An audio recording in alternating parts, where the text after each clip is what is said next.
Come seeker, come traveler, come all humankind, online or in person, whomever you love. Come and be welcome at the Unitarian Universalist Church of Cheyenne. Here we are building a community of refuge where all have equal worth and are invited into spiritual exploration as a foundation for hope, compassionate service, and action. This is a place full of works in progress, a place for being human together. This is a place, welcome. It is good to be here. This is a place, sorry, my apologies.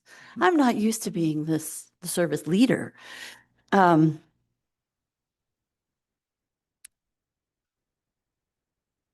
This is a place full of works in progress, like me. A place for being human together. Welcome. It's good to be here. Settle in and exhale. This is a time for community.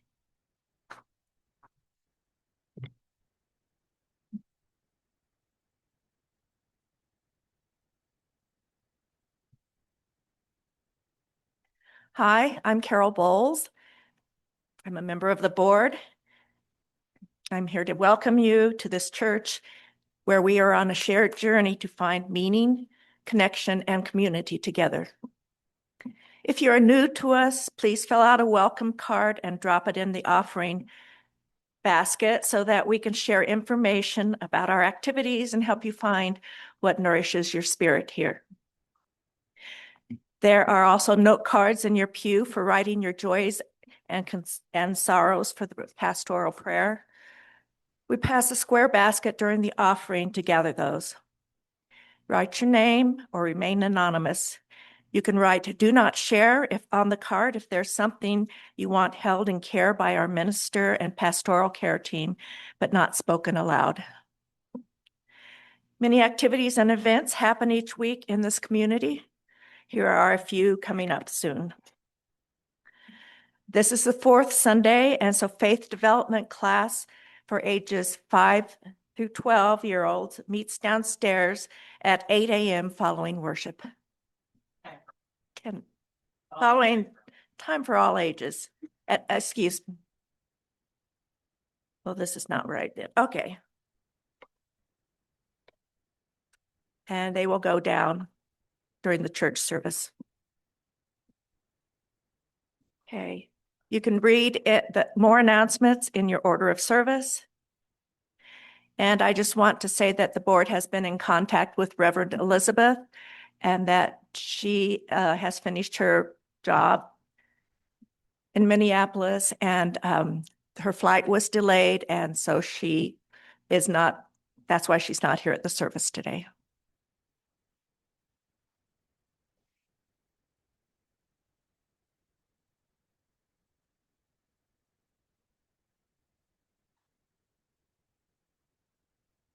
We gather in person and on Zoom each week, giving from our resources to sustain the work of this church and share our abundance with community organizations, broadening the reach of our values. You can find the text to give number in your order of service, or use your Realm app for electronic giving, or your Share the Plate offerings and pledges may also be dropped in the baskets in a few moments as they pass. Our Share the Plate partner for January is, of course, the Minister's Discretionary Fund. Let's welcome Jed to tell you more about their work. And if someone would be willing to open those doors so that anyone's welcome to come in, that would be great. Thank you. Howdy. So the Minister's Discretionary Fund is a fund that actually benefits our own congregation. If there is a congregant that is in need of a little help paying their phone bill so that they can just make it to the next month, maybe find out if they got that job that they applied for. If they need help making their rent this month because they haven't quite gotten that job yet, and the what's it called? Payment that you get. Their payment hasn't come in yet, and they need help making their rent until it does. For a trans person who needs that name change, that money can go to them. A person who might just need groceries for even a week. That's what our minister's discretionary fund is. It's for the people here in our home, at our church that may need that little extra boost of help. And so that's what this month is all about, is helping the community inside our church so that we can better help the community outside our church as well.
With great gratitude, we are grateful for your offerings. Thank you.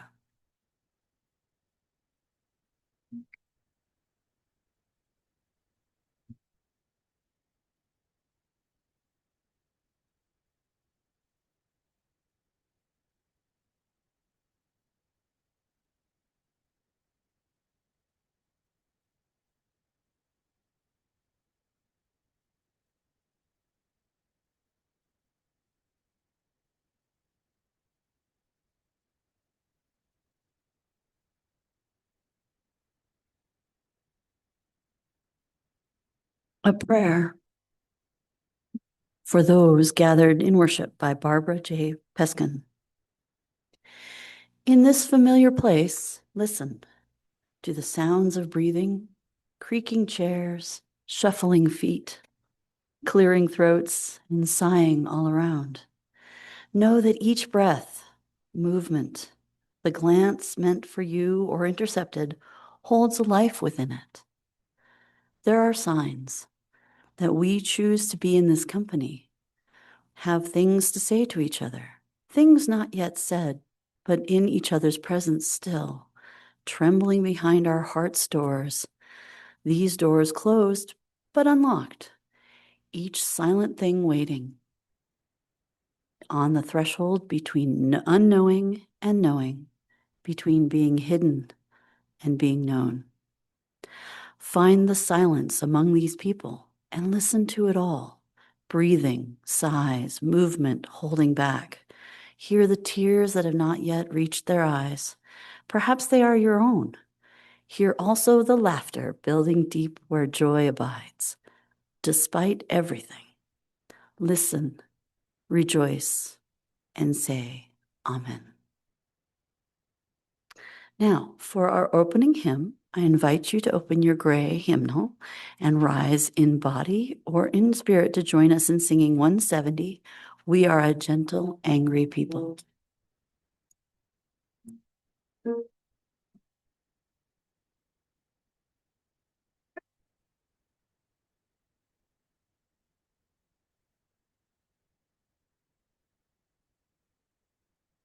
People, and we are singing, singing for our lives.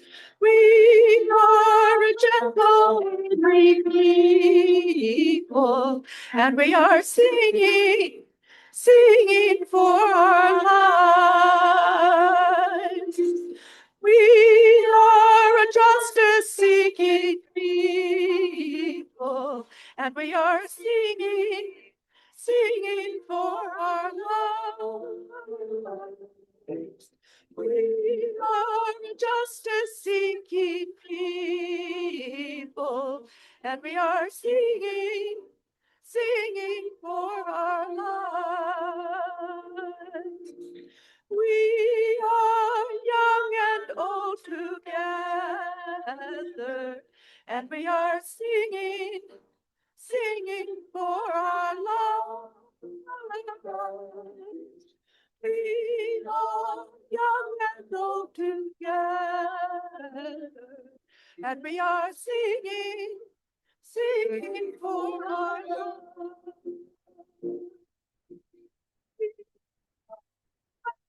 Many colors, and we are singing, singing for our lives.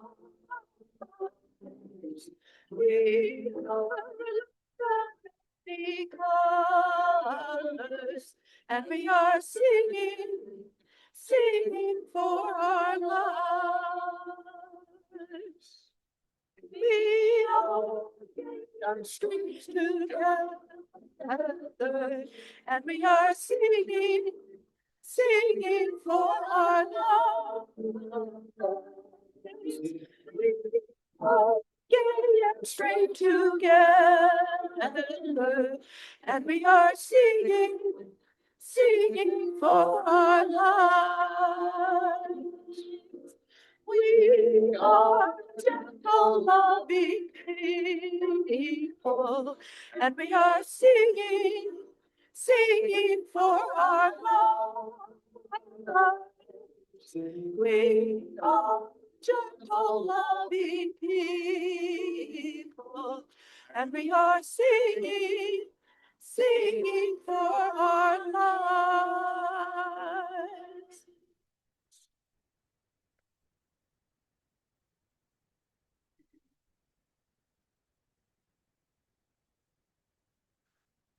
For our chalice lighting this morning, Soul Fire by Anastasia Baroche. As we light this flame of hope, may our congregation become a kaleidoscope of souls and people. In the presence of this flame, in me, in you, in us, is an invitation to sit at the table. May we tend our soul fire through these challenging and trying times to open the hearts and minds of all who enter our doors.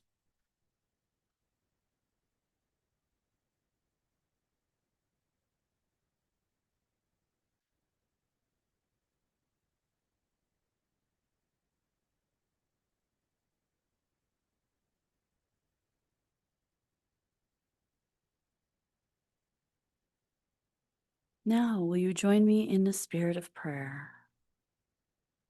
Spirit of life and of love, we gather to be with one another, hoping to support each other as a comfort in hard times, to celebrate our joyful and happy moments, to dwell together in the wonder and mystery of this ever-changing life.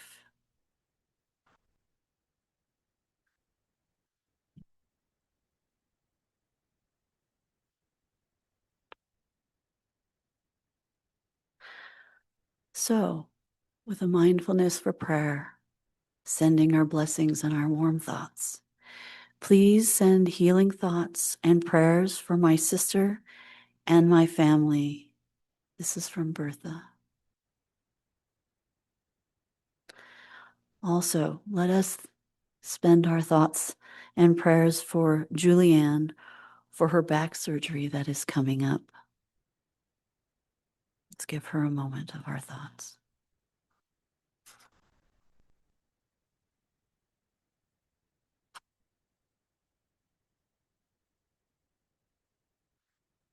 Someone has offered an anonymous prayer that says, I pray for peace and love to prevail, especially in these times.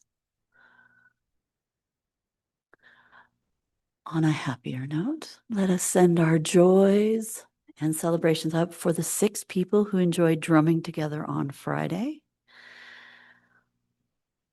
And on the balance of that, sorrow for what is happening in Minneapolis mixed with joy for thousands showing up to protest. What a great moment. And sorrow for the continuing suffering in Ukraine, Gaza, and other areas of conflict.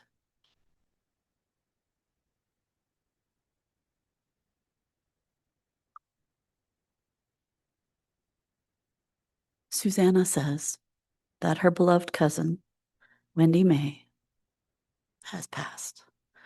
Please say a moment of prayer for that and wish her the best on her journey.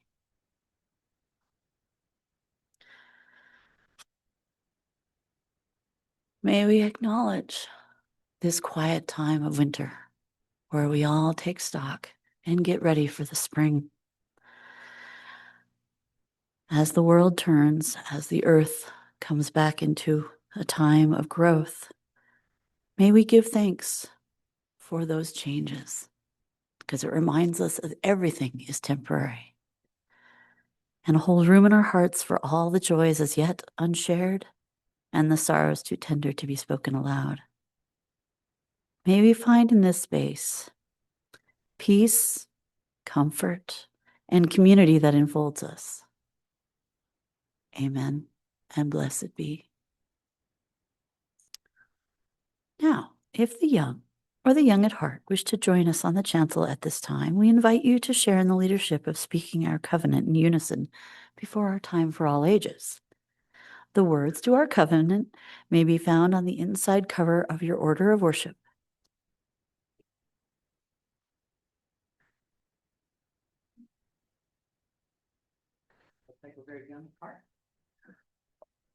Okay, sorry.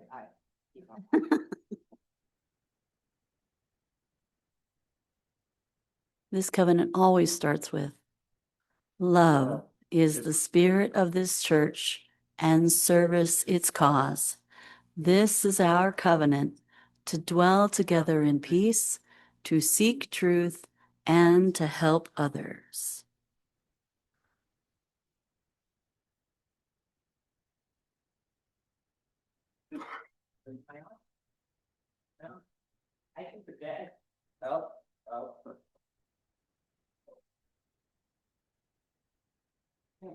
Hey, am I on? Can you hear me? All right. So I am giving our time for all ages today. Elizabeth wanted me to pass a little bit of a message along. So I'm going to be asking everyone, but Elizabeth has been away. They left on Wednesday. Does anyone remember last Sunday where they said they were going and why? Yes. Yes. Did everyone hear him? He said that Elizabeth went to Minneapolis to help in the protest against ICE. So yeah, they helped us, or they asked us to write on ribbons so that they could wear them on their stole, and represent all of us. This is what they looked like when they were there. If you would like to see this picture closer, I will have it after service as well. So that is what they looked like while they were there. I don't know how much a lot of people know about Minneapolis. So I found a book that tells us a little bit about it. And I would like to read a little bit about Minneapolis. So I'll make sure that our friends get a chance to look here too. So Minneapolis and St. Paul are called the Twin Cities, but they are not identical. St. Paul is the state capital, but Minneapolis is bigger. These neighboring cities face each other across the Mississippi River. Both cities have long attracted immigrants. Starting in the 1860s, Swedish immigrants came for jobs in the railroads, mills, and wealthy homes, where thousands of women worked as maids. By 1900, the Twin Cities had the second largest Swedish population in America. Since the late 1970s, the Twin Cities have welcomed new Asian immigrants, among them Hmong refugees from Laos. The Hmong sided with the United States during the Vietnam War. When the United States pulled out of Vietnam, many Hmong fled their mountain homes. Thousands lived in Thailand's refugee camps for years before they reached safety in the Twin Cities. Because Hmong have a strong sense of family, relatives who had settled in the U.S. cities gradually joined the other Twin Cities community. Today, St. Paul's East Side has the largest Hmong neighborhood in the nation. The Twin Cities have also attracted Somalis from East Africa. Most of these families come from rural villages, but they quickly learn to use modern gadgets like cell phones and washers and dryers. Some teachers encourage Somali children to tell stories from their culture's rich oral tradition. To better tell stories popular in the Twin Cities, libraries and schools have developed bilingual books for new communities. Kids can read Tus Tub Rog Thab Tus Ja. It's called The Knight and the Dragon by Tomi de Paola, and over 15 other books in the White Hmong language, the most common dialect spoken by Hmong people. Minneapolis libraries offer storytelling hours in Hmong and Somali, and one St. Paul branch library presents stories in American Sign Language. Many organizations extend helping hands to new neighbors to make sure they have clothing, food, and housing. They also offer after-school tutoring for kids and classes for adults in computers, American citizenship, and English. Minneapolis and St. Paul may be two of the oldest cities in the U.S., but their residents offer a warm welcome that makes newcomers feel right at home. I would like to point out this book was written, it was definitely put out in the 90s. Where's the copyright here? Well, I found it earlier very easily. Anyway, this is a book from the 90s. And it was talking about the beautiful immigrant community in Minneapolis, right? And I think that's wonderful. But now that's what people want to get rid of in Minneapolis, is all those immigrants that came to live and came to make Minneapolis what it is. So we had, look at this. You see all those people? You can't even see like one person because of all those people. All those people. And this is just like one view from the front. If you had looked from the top, it was a sea of people. So we had this many people plus every single ribbon representing, plus more. There were other clergy there representing there. 200 UUs, and that's just UUs, right? Right? So, sorry, I had notes here and I lost. So this is because we care, right? That's the only reason that these people would go. I wrote, this many people care, more than this many people. Every ribbon on Elizabeth's stole is another person or group of people who care, who were maybe unable to get a flight to Minneapolis or just couldn't handle the cold or, maybe can't travel because of the money, whatever that reason might be, but they still care, right? They wish they could be in part of this.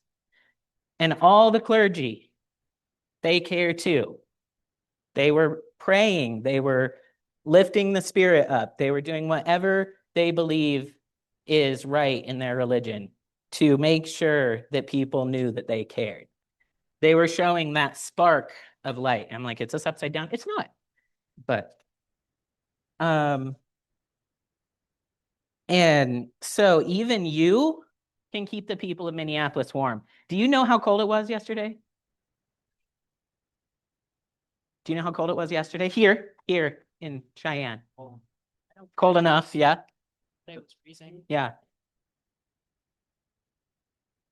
Friday was -1. So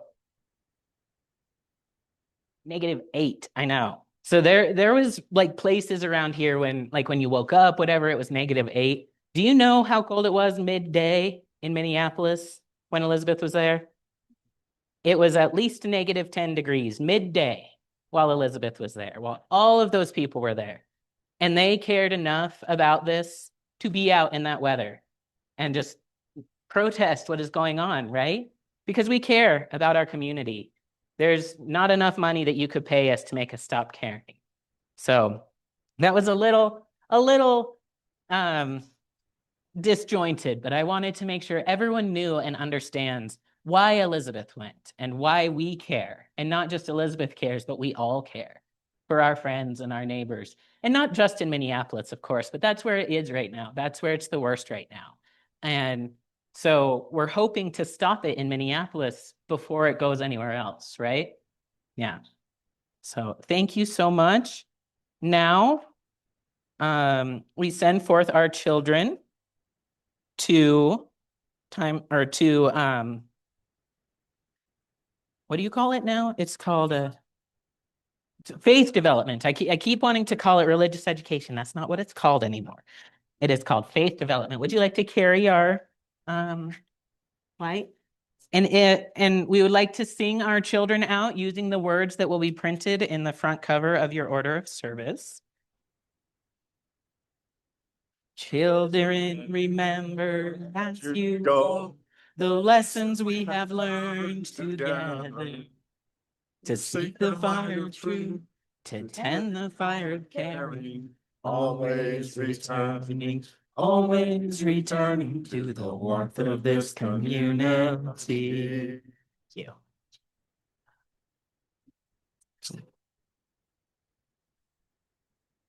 Oh, okay. Yeah, more. I wanted to let you know, I printed off some documents about how to talk to your kids about ICE. If you have grandkids or kids that want that information, it's in the nursery right now and you can take a sheet home or we can make more copies if you want to pass it out to people that might need it.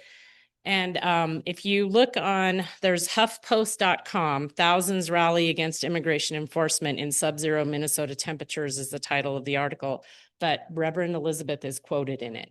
So if you're interested in seeing that, it's a HuffPost article, thousands rally against immigration, and it should pop up. Sorry. And I will be printing that article and putting it up on our pin boards because that's our reverend. We would like to say that they did a great job. So. A friend of mine who lives in St. Paul said, Meg, is this your reverend?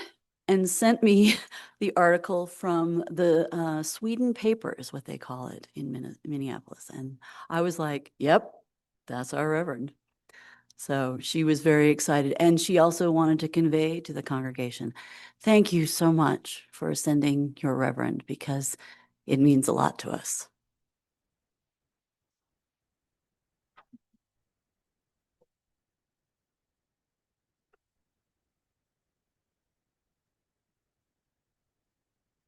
Our sacred message this morning is entitled Our Sacred Fire by Elizabeth Harding.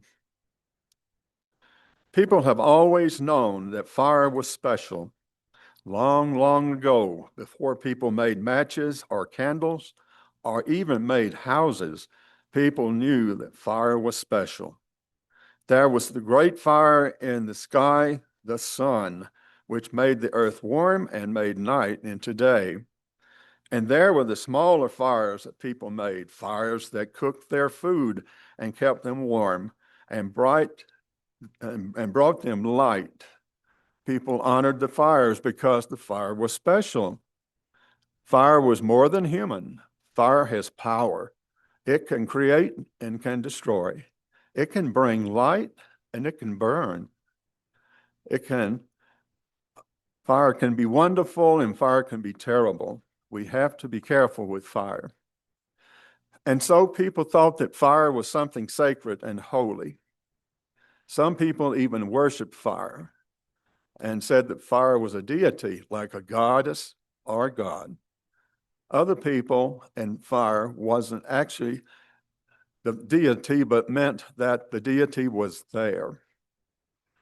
No matter what they believed, people all over the world gave fire a special place in their religious and religions. They had fires in their homes, of course, to cook food and keep warm, and they also had sacred fires in their temples. They set sacred lamps on their altars. They lit sacred bonfires outside on the hilltops and in the groves. They placed sacred torches near the graves of those who died. And we still do this today. In Washington, D.C., near the tomb of the unknown soldier, burns an eternal flame that never goes out. In churches at Christmas time, many Christians light 4 candles on the Advent wreath. During the 8 days of Hanukkah, Jews light the 8 candles of the menorah. At Diwali, Hindus set small lamps all around the house. And when Unitarian Universalists gather, we light a chalice. This is our sacred fire.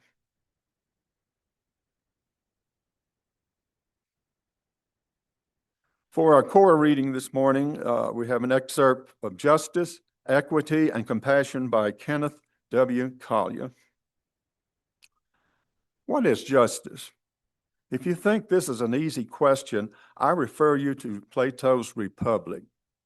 He used this question as a beginning for outlining his entire philosophy, discovering that he could not define justice without paying attention to issues such as theory of knowledge and psychology. According to Plato, justice is not primarily a matter of the political state, it is a matter of the heart, for only a just people can create and maintain a just state. In this sense, social, political, and legal justice derive from individual justice. Justice is more than retribution or punishment, more than the distribution of wealth, power, and prestige. It is primarily how one lives and moves through one's own life. It is a political state. If a political state does not maintain and support the development of just people, it will not be a just state, no matter how it may treat its criminals or distribute its wealth. Education, for example, is more than a matter of economic expediency. It is more than reading, writing, and arithmetic, which are only the tools of education. It is also more than passing on cultural values like so many poker chips. If a child passively receives cultural values like a sponge and cannot do anything with them, that child has not received an education. True education is a matter of creating human beings, people whose depth, worth, and dignity are respected, supported, and developed as fully as possible, so they do not simply receive culture, but create it as a living tradition. Thus, education is a matter of justice.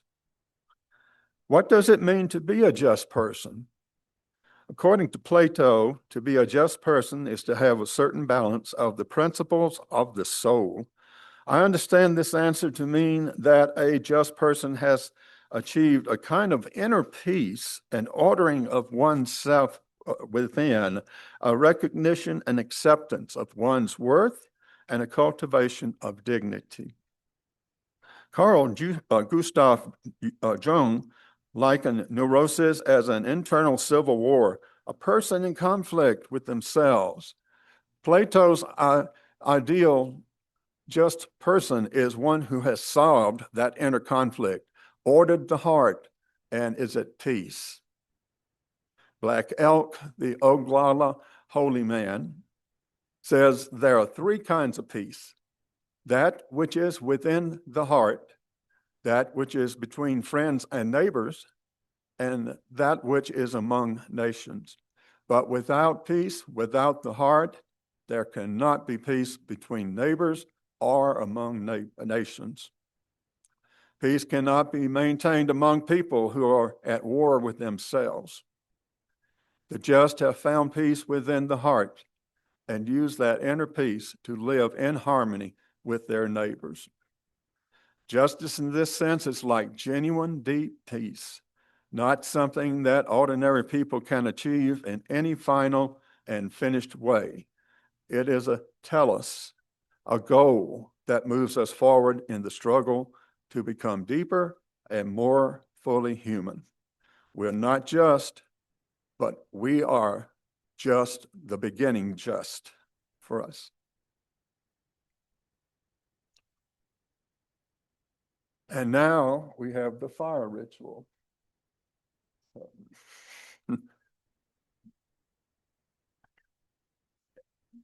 And I think, yeah, that's good. To absorb. Mhm. Yeah.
Many Unitarian Universalist congregations hold fire rituals near the beginning of each year because it's a time of change, of creativity, of renewal.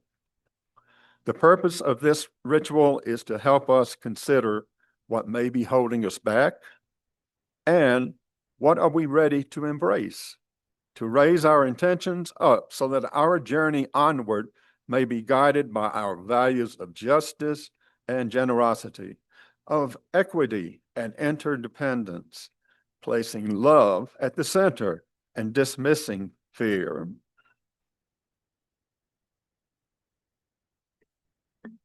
Our burning bowl offers us a chance to let go of whatever is holding us back, to find a new balance, and to recommit to our highest ideals, packing our values and ethics along for the journey and into a new year. Today, we invite the warmth of fire to be with us on our journey, to carry our resolutions and goals upwards like breath and wind, offering life to our hopes. We will now pass out fire paper. Well, it's actually tissue paper. You are invited to take one or two, hold, imbuing it with your energy, with a hope or resolution for the new year. Because these papers will be flammable, we're going to light them over the bowl. And then as soon as they light, drop it in the bowl. These are not flash papers, so they won't go up in flames to drop it. So light it, drop it, please. And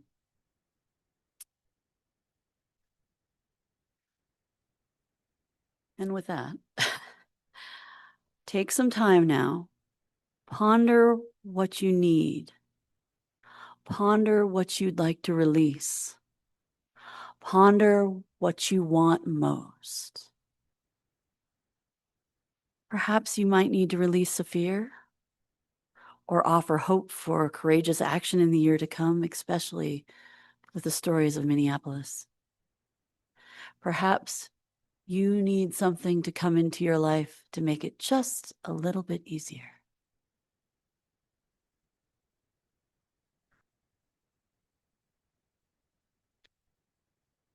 Perhaps you are releasing anxiety and hoping for greater patience. Perhaps your hope is to find compassion and let it fill your heart more fully. Perhaps you wish to learn more this year, to let go believing that you need to already be confident and to allow yourself a beginner's mind without shame or embarrassment.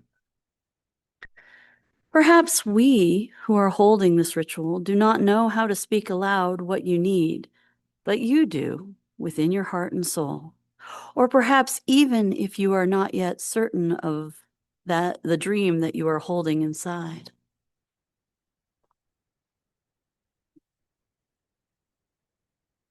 Whatever you bring, however it begins to manifest itself, put those thoughts and feelings into that piece of paper.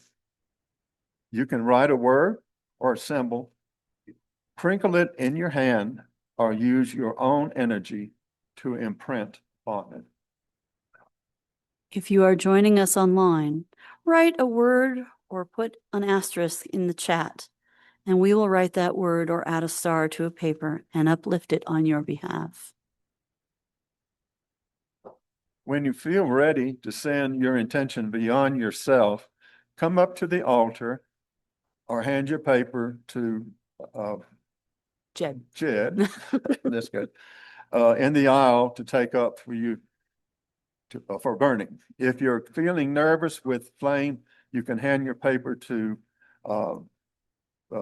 Meg or either one of us at the altar table to light on your behalf, or touch it gently to the flame of the candle, which best represents your hopes for the new year. Fire, water, earth, and air, and lift the paper swiftly, which we, of course, are doing differently, while letting go and looking forward to a new year through that. So, we begin with the words of Fire Reading by Lois E. Van Leer. Roar through my soul, flame and fire and searing heat. Burn all my fears to ash. Now send your sparks up on the breath of fire wind. Up to the moon, the sun, moon, and stars, snaking paths, roads for my spirit to follow. Sweet, sweet release. You are welcome to come up and try your hand at burning. You're welcome to come up and offer it to us to burn on your behalf, whatever you would like. And Lloyd, if you'd be willing to give us a little music. Oh, you want to be, okay. show them yet? He's going to show you how to do it.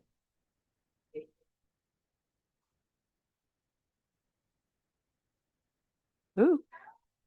Hey.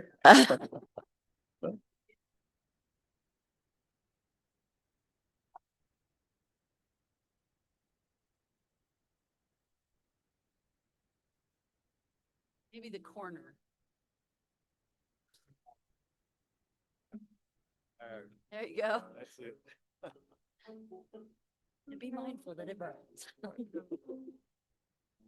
We save the other paper for next year.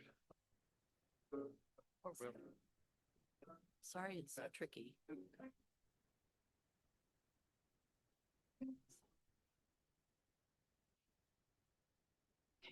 Okay, fine.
Spirit of love, Spirit of life, take our prayers, take our hopes and our fears, and turn them into something great for the year to come.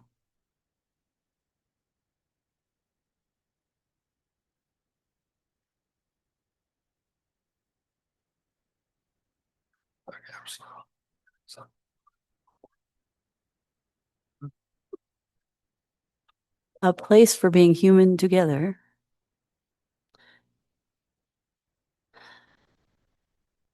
And now, please rise in body or spirit and join us in our sung response in our gray hymnal of number 414 as we leave this friendly place.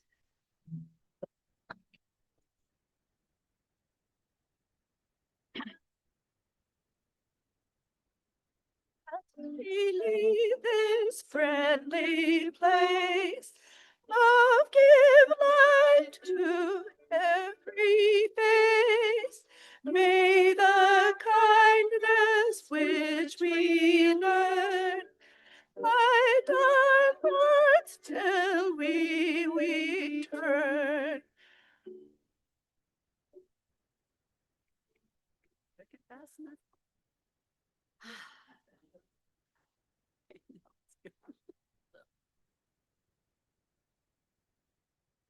Please remain standing as we extinguish our chalice flame and speak together the words in our order of service. We extinguish this flame, but not the light of truth, the warmth of community, or the fire of commitment. These we carry within our hearts until we are together again.